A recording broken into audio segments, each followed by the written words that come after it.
আপনার 50 বছরের সংসারে কোনো বিষয় হয় না, হ্যাঁ ঝগড়া করেন না সেটা ভিন্ন বিষয়, কিন্তু ভিন্ন মত হবে না, দ্বিমত তৈরি হবে না, নিজেদের মধ্যে ভুল বোঝাবুঝি তৈরি হবে না, একবারও হবে না জীবনে, অসম্ভব। মুহাম্মদ সাল্লাল্লাহু আলাইহি সাল্লামের ঘরে যদি হয়ে থাকে, আলী রাদিয়াল্লাহু তাআলা ফ্যামিলিতে যদি হয়ে থাকে, সাহাবীদের ঘরে ঘরে যদি হয়ে থাকে, আপনি কি? মনে রাখবেন, এই সমস্ত ডাহা মিথ্যা কথা শুনে আপনি চিন্তা করেন, হায় হায় রে, তাহলে আমার বউটা এত ডাইনি। আর মহিলা চিন্তা করে, আমি স্বামীটা এত মানুষ, কত বড় ডাকাত। দেখো তার স্বামী স্ত্রী জীবনে কোনো কথা হয় না, আর আমার স্বামী ডেইলি একবার মা বাপ তুলে না গালি গালাজ করলে তার বাটার পেটে বাধা জমায় না। এই সমস্যাগুলো আছে না নাই? ভাইরা আমার, সবর করার জন্য, সবর করা সহজ হবে আগে থেকে যদি প্রস্তুত থাকেন যে এই সমস্যা হবে। আশরাফ আলী থানভী রাহমাতুল্লাহর নাম শুনছেন আপনারা? ভারত মহাদেশের এমন একজন আলেম ছিলেন, খুব বিচক্ষণ মানুষ ছিলেন, অনেক বিদগ্ধ মানুষ ছিলেন, অনেক বড় আল্লাহওয়ালা ছিলেন, নেককার মানুষ ছিলেন। তো থানভী রাহমাতুল্লাহর কাছে এক লোক এসে বলল, হুজুর, আমার বাসায় যখনই যাই দরজাটা খুলতে দেরি, আমার মাথার উপরে আকাশ ভেঙে পড়তে দেরি নেই।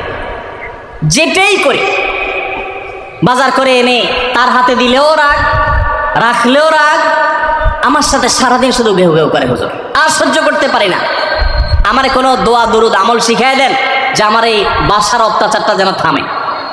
তো থানভী রাহমাতুল্লাহ বললেন যে, শোনো, তোমার একটা বুদ্ধি শিখাই দেয়, দোয়া দুরুদ না। বুদ্ধি হলো, এখন থেকে বাসায় গিয়ে দরজা নক করবা, যে নক করার আগে 1 মিনিটের মোরাকাবা করবা। কি করবা? মোরাকাবা বুঝেন?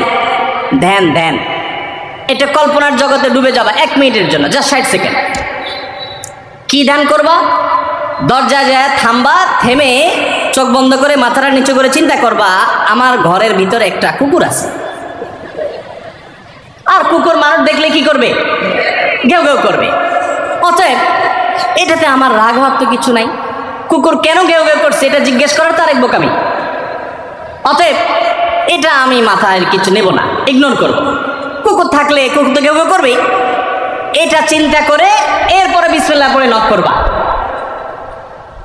তো এই বুদ্ধি অনুযায়ী পরের দিন আসছে বাসা, আগে 1 মিনিট মোরাকাবা করছে, এরপরে দরজা নক করছে।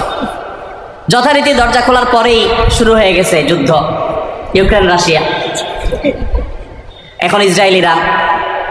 যুদ্ধ শুরু হয়ে যাওয়ার পর এই লোক অন্যান্য দিন সেও টুকটাক রিয়াকশন করে, হাতাহাতি, বকাবকি, দুই পক্ষ থেকে টুকটাক হামলা পাল্টা হামলা হইতো।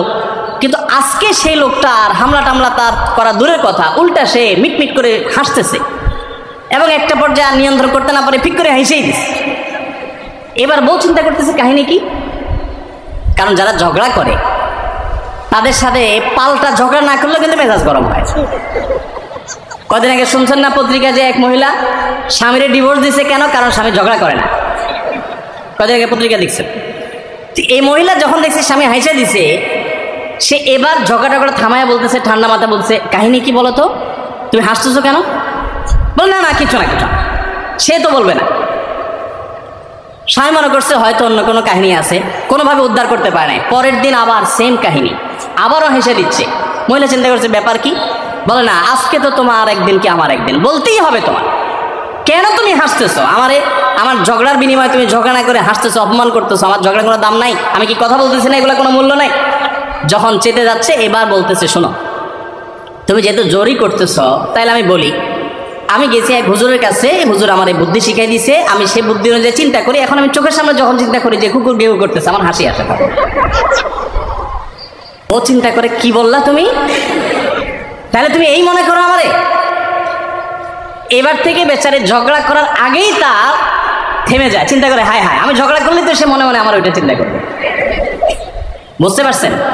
দাম্পত্য জীবনে একটু বুদ্ধিশুদ্ধি করে না চললে, শুধুমাত্র সোজা হয়ে দোয়া দরুদ পড়বে না সব সোজা হয়ে যাবে শুয়ের মধ্যে, এত সোজা না, একটু বুদ্ধিশুদ্ধি খাটায় চলতে হয়।